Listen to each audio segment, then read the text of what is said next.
Hi friends, மாயா சீனு சீரியலேருந்து சூப்பரான promo வந்திருக்கு. நம்ம அதை பற்றி தான் இந்த வீடியோக்குள்ளே நம்ம பார்க்க போகிறோம். வாங்க நம்ம வீடியோக்குள்ளே போகலாம். புவனேஸ்வரிட்டு கார்த்தி இந்த விஷயத்தை பற்றி சொல்கிறாங்க. இந்த மாதிரிக்கு தனா 10 லட்ச ரூபா பணத்துக்காக பேரம் பேசியிருக்கிறா அப்படின்னு சொல்லவும் இது கேட்டதுமே புவனேஸ்வரி கதவை திறந்துட்டு வெளியே வராங்க. என்ன கார்த்தி நீ சொல்கிறதெல்லாம் உண்மையானு சொல்லி கேட்கும்போது, ஆமாம் தான் நான் சொல்கிறது எல்லாமே உண்மை தான். 5 லட்ச ரூபா பணத்தை அட்வான்ஸாக வாங்கியிருக்கிறா. இன்னும் இந்த போட்டியில் தோத்துட்டானா திரும்ப 5 லட்ச ரூபா பணம் கிடைக்கும். இது எல்லாமே கதிர்க்காக தான் அப்படின்னு சொல்லவும் இது கேட்டதுமே புவனேஸ்வரி நம்ம உடனே அங்கே அகடாமிக்கு நம்ம கிளம்பணும் அப்படிங்கிறாங்க. அடுத்து அங்கே பார்த்தோம்னா புவனேஸ்வரி, கார்த்தி, பசுபதி இவங்க 3 பேருமே அங்கே கிளம்பி வராங்க.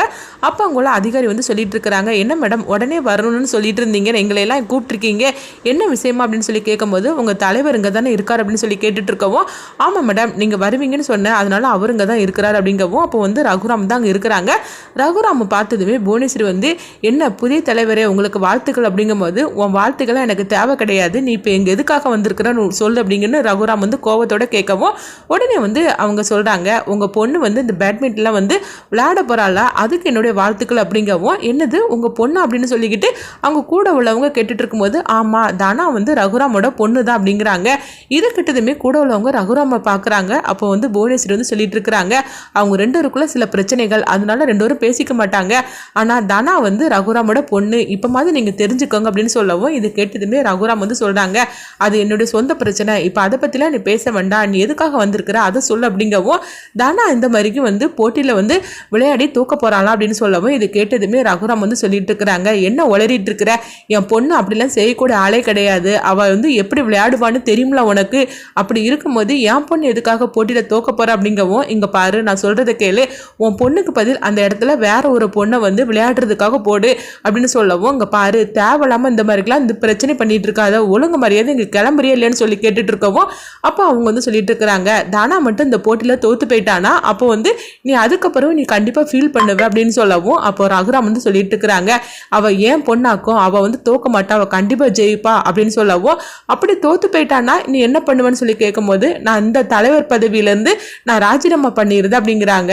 இதுக்காகவா நான் வந்திருக்கிறேன் அப்படின்னு சொல்லவும், சரி இப்போ உனக்கு என்னதான் வேணும், அப்படி என் பொண்ணு தோத்து போயிட்டான்னா நான் எதுலாம் நான் தலைவர் பதவியில நான் ஏத்துட்டு இருக்கணும், அது எல்லாத்தையும் நான் ராஜினாமா பண்ணுது அப்படின்னு சொல்லவும், இது கேட்டதுமே புவனேஸ்வரி ரொம்பவே சந்தோஷப்பட்டு இருக்கிறாங்க. நீங்க எல்லாரும் கேட்டுக்கிட்டீங்களா இவர் சொன்னதை கண்டிப்பா அவர் செய்வார்னு நான் நம்புறேன் அப்படிங்கும்போது, அதுக்கு என் பொண்ணு தோத்தாதானே நான் இந்த மாதிரிலாம் செய்வேன், என் பொண்ணு தோக்க மாட்டா, கண்டிப்பா அவ ஜெயிப்பா, என்ன ஜெயிக்க வைப்பா அப்படின்னு சொல்லிட்டு நம்பிக்கையோட ரகுராம் சொல்லிட்டு அங்கிருந்து கிளம்பவும், உடனே எல்லாரும் போனதுக்கு அப்புறமா ரகுராம் அவங்க புவனேஸ்வரி சொல்றாங்க, இங்க பாரு ரகுராம், நீ என்னமோ உன் பொண்ணு மேல இவ்வளவு நம்பிக்கை வச்சிருக்கிற, அது என்னமோ சந்தோஷமா தான் இருக்கு, ஆனா கண்டிப்பா உன் பொண்ணு ஜெயிக்க போறது கிடையாது, இதை நீ எழுதி வச்சுக்கோ அப்படிங்கும்போது, அப்போ ரகுராம் சொல்லிட்டு இருக்கிறாங்க, என் பொண்ணு எப்படி விளையாடுவா, இந்த அப்பாவை எப்படி ஜெயிக்க வைப்பான்னு என் பொண்ணை பற்றி எனக்கு நல்லா தெரியும், அதனால நான் ஒன்று கவலைப்படக்கூடிய ஆளே கிடையாது, நான் கவலைப்பட போகிறதும் கிடையாது, வேணும்னா நீ தான் உன் முகத்தில் கரியை பூசிட்டு போகணும் அப்படின்னு சொல்லிக்கிட்டு ரகுராம் அங்கேருந்து போகவும், புவனேஸ்வரி இதை பார்த்து ரொம்ப சந்தோஷப்பட்டு இருக்கிறாங்க.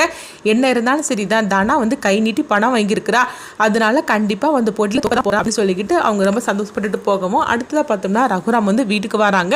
வீட்டுக்கு வந்ததுமே அவங்க இந்த விஷயத்தை பற்றி அவங்க சொல்லிட்டு இருக்கிறாங்க.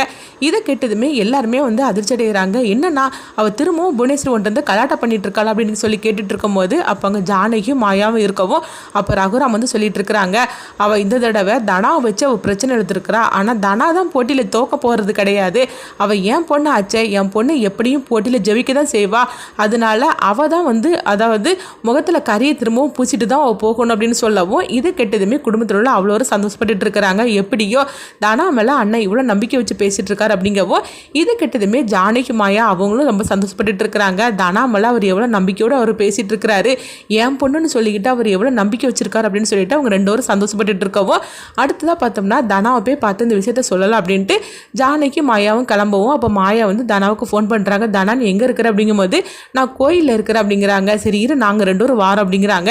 அடுத்துங்க பார்த்தோம்னா பத்மாவும் பார்வதி தான் கட்டுறாங்க. அப்போ பார்வதிட்ட பத்மா சொல்லிட்டு இருக்கிறாங்க, என்னது திடீர்னு அண்ணனுக்கு தனா மேலே இவ்வளோ பாசம் வந்திருக்குது. அதுவும் அந்த புவனேஸ்வரி கிட்ட ரொம்பவே சவால் விட்டுட்டு வந்திருக்கிறாரு. அவள் மட்டும் ஜெயிச்சிட்டானா அவ்வளோதான், அண்ணனை பிடிக்கவே முடியாது அப்படின்னு சொல்லிட்டு இருக்காவோ.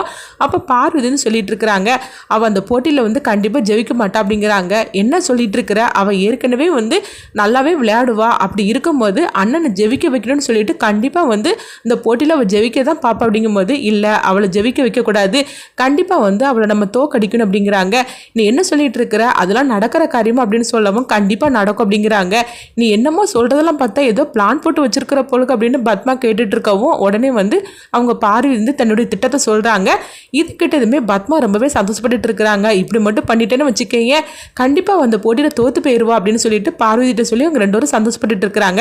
அடுத்தவங்க பார்த்தோம்னா ஜானகியும் மாயாவும் வந்து அவங்க தனாவை போய் பார்க்குறாங்க. அப்போ தனா கிட்ட வந்து இப்படி உங்கள் அப்பா அம்மாவில் இந்த அளவுக்கு நம்பிக்கையோடு அவர் பேசிட்டு இருந்திருக்கிறாரு அந்த புவனேஸ்வரி கிட்ட அப்படின்னு சொல்லவும் இது கிட்டதுமே தனா வந்து அதிர்ச்சி அடைகிறாங்க. அப்போ வந்து மாயா வந்து சொல்லிட்டு இருக்கிறாங்க, தனா பெரியப்பாவோட நம்பிக்கை நீ கண்டிப்பாக காப்பாற்றிடுவோன்னு எங்களுக்கு தெரியும். ஏற்கனவே நீ வந்து சூப்பராகவே விளையாடிட்டு இருப்ப. அப்படி இருக்கும்போது பெரியப்பாவோட மானத்தை காப்பாற்றணும், கௌரவத்தை காப்பாற்றணும்னு சொல்லிக்கிட்டு நீ இந்த போட்டியில் ரொம்பவே சூப்பராக விளையாடுவேன்னு எங்களுக்கு நம்பிக்கை இருக்குது அப்படின்னு சொல்லவும் இது கிட்டதுமே தனா வந்து அமைதியாக இருந்துட்டு இருக்கிறாங்க. அப்போ ஜானகி வந்து கேட்டுட்டு இருக்கிறாங்க, என்ன தனா என்னாச்சு அப்படிங்கும்போது ஒன்றும் இல்லைம்மா அப்படிங்கிறாங்க. சரிம்மா நான் கிளம்புறேம்மா அப்படிங்கும்போது சரி தனா கிளம்பு, எனக்கும் வீட்டில் நிறைய வேலை இருக்குது அப்படின்னு சொல்லிட்டு ஜானகி கிளம்பவும் அடுத்து பார்த்தோம்னா தனா வீட்டுக்கு வந்துருந்தாங்க. அப்போ மாயா வந்து தனாவுக்கு பின்னாடியே வந்து அவங்களும் வீட்டுக்கு கிளம்புறாங்க, அதாவது தனாவட்ட பேசுறதுக்காக. அப்போ ஜானகி கிட்ட வந்து சொல்கிறாங்க, பெரியம்மா நீங்கள் கிளம்புங்க, எனக்கு கொஞ்சம் வேலை இருக்குது, நான் முடிச்சுட்டு வந்துடுது அப்படிங்கும்போது சரிதான் மாயா அப்படிங்கிறாங்க.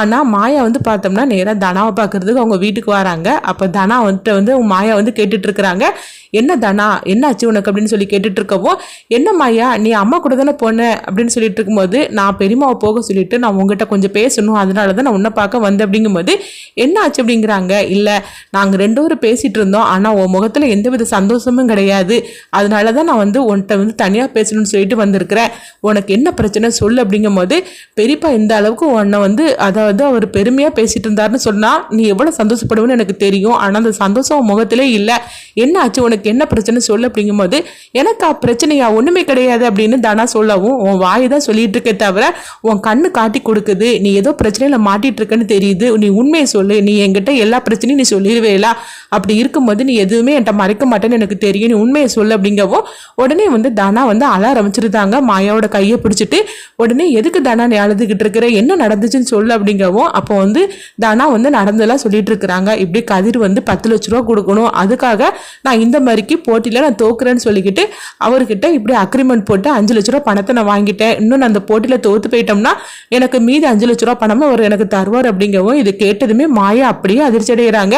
என்ன தானா இவ்வளோ பெரிய விஷயத்த நீ பண்ணியிருக்கிற, எதுக்காக அப்படி பண்ணணும் அப்படின்னு சொல்லி கேட்டுட்டு இருக்கவும் எனக்கு வர வழி தெரியல, எனக்கு அர்ஜென்ட்டாக பணம் தேவைப்பட்டுச்சுது, அதனால தான் நான் இப்படி பண்ணிட்டேன் அப்படிங்கும் போது உடனே வந்து அவங்க மாயா வந்து திட்ட ஆரம்பிச்சிருந்தாங்க. தானா நீ ஒரு வார்த்தை சொல்ல மாட்டே அப்படிங்கும் போது ஏற்கனவே அம்மா வந்து எங்கள் பிரச்சனையில தானே இந்த அளவுக்கு அவங்க வந்து சிக்கிக்கிட்டாங்க, அப்படி இருக்கும்போது எங்களால் யாருக்குமே வந்து பிரச்சனை வந்துடக்கூடாது அப்படின்னு சொல்லிட்டு தான் நான் இந்த மாதிரிக்கு பண்ணினேன், இந்த விஷயம் அவனுக்கு கதிருக்கு தெரியுமா அப்படின்னு சொல்லி கேட்டுட்டு இருக்கவும் கதிருக்கு தெரியாது அப்படிங்கிறாங்க. நீ எதுக்காக இப்படி பண்ணுன்னு அப்படின்னு சொல்லிட்டு வந்து மாயா வந்து தனாவை திட்டிகிட்டு இருக்கவும் சரி இந்த விஷயம் நம்மளுக்குள்ளேயே இருக்கட்டும், நான் வந்து அவர்கிட்ட பேசி பார்க்குறேன் அப்படிங்கும்போது உடனே வந்து தனா வேண்டாம் அப்படிங்கிறாங்க. இல்லை தனா அந்த போட்டியில் நீ ஜெயிச்சே தீரும் அப்படின்னு சொல்லிக்கிட்டு உடனே பார்த்தோம்னா அவர்கிட்ட போய் அவங்க வந்து மாயா வந்து பேசுறதுக்காக போகிறாங்க. அப்போ அவரு நீ யாருமா அப்படின்னு சொல்லி கேட்கும்போது தனாவோட அக்கா தான் அப்படிங்கிறாங்க. அப்போ வந்து மாயா நடந்த விஷயத்தெல்லாம் சொல்லிட்டு நீங்கள் வந்து அந்த அக்ரிமெண்ட்டை தாங்க, நான் வந்து ரூபா தரேன் அப்படிங்கும்போது அவர் தரமாட்டேங்கிறாரு. இதனால அடுத்தது என்ன பிரச்சனைலாம் வரப்போகுது, தானா வந்து இந்த போட்டியில் என்ன பண்ண போகிறாங்க, அந்த அக்ரிமெண்ட் போகிற மாயா வந்து வாங்கிடுவாங்களா, என்னெல்லாம் நடக்க போகுது அப்படின்னு சொல்லிட்டு நம்மளும் வெயிட் பண்ணி பார்க்கலாம்.